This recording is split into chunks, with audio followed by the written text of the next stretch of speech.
Okay, so we are going to kind of continue on with the goal setting a little bit. We're going to kind of move into, we found our goal, we're figuring out our why, and we are kind of mapping out the amount of time that we are going to allocate per week for this. I actually was doing a lab in class today, and it kind of made me think about maybe a useful tip as you begin this journey. Um, a lot of people get discouraged, 3 or 4 months into their exercise program when they start to maybe gain a little bit of weight, and they start to panic maybe a little and think like, oh my gosh, it's not working, what I'm doing isn't right, and they get discouraged.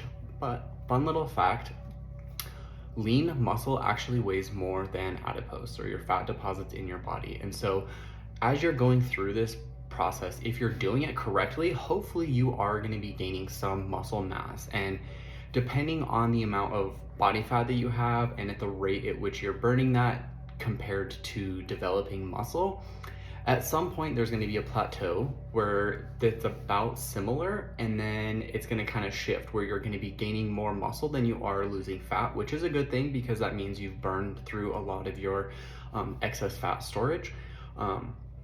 But don't get discouraged as you're going through this. There's several ways to kind of go about testing this. There's, the skin fold test. You can calculate your BMI, which I'm not necessarily a huge fan of just because it's too standardized. It's comparing every person your age and height against each other, and body types are so different. That's really the most basic level of calculating body composition. You can also do like a bioelectrical impedance analysis, which is an in-body machine. So basically there's magnetic or electrical nodes that send a pulse through your body, and the theory is that electrical pulses will travel easier through lean muscle than it would fat because there's more water in lean muscle. And so that's a fairly accurate one. There's obviously a margin of error when you're doing any of these tests, but the one that I did was a air displacement test. It'd be really similar to the water displacement test, but I didn't have to hold my breath underwater for a certain amount of time. That was really cool. This one, you just kind of get trapped in this little pod and you breathe normally. You strip down to your underwear, which is a little bit invasive maybe if you're insecure about that, which I was, so don't feel bad.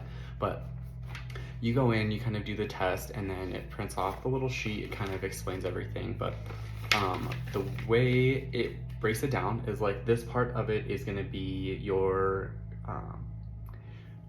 user or client data. So it's going to kind of show you about who you are, who's taking the test, and some of the test parameters. And then, oh, I got that backwards. This side is going to be who I am, test parameters, and then this side is going to be the results. And so I did the test today, and it says my body mass is 149.5 pounds. My fat-free mass, which was like skeletal muscle and bones, is going to be 141.8 pounds.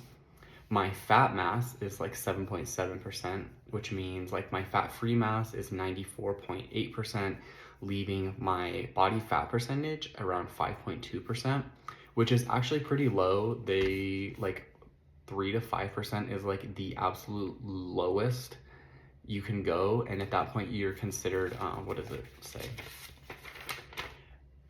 Risky low fat body content, and so you're just not going to be able to produce hormones. You won't be able to regulate body temperature quite as well. There are a few other health implications to that, bone density, but really focusing on where you're starting and like kind of where you want to go, realizing that muscle weighs more than fat, and then kind of being able to tailor your goals towards hopefully hitting one of these more healthy ranges of body fat. And so like my goal would be to like reach up into lean, but if you're sitting up here in unhealthy overweight or obese, your goal would maybe to work down just a little bit and slowly work towards that goal. But I guess the biggest takeaway with this is don't get discouraged when in a couple months you've been working out and you start to gain weight, feel proud of yourself. That's a really hard thing to do. Committing to a program over an extended period of time, regardless, is always impressive and deserves accolades. And so be proud of yourself. And as you're starting to gain weight, try and reframe it in your mind that this weight gain is actually a good thing because I'm being healthy, I'm getting stronger, and I'm getting that much closer to accomplishing my goals.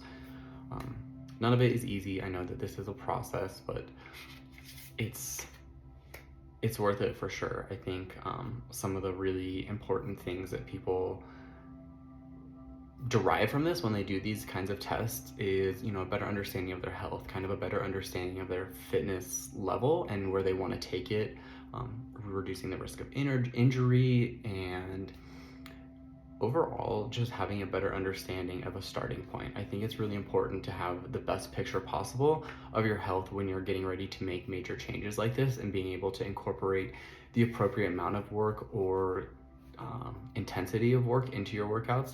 If you're coming in with risky high percent body fat, I don't think that it's safe for your trainer to be asking you to be doing, sprints and a bunch of explosive movements. I think it needs to be taken into consideration that we need to ease into it and get your body used to moving.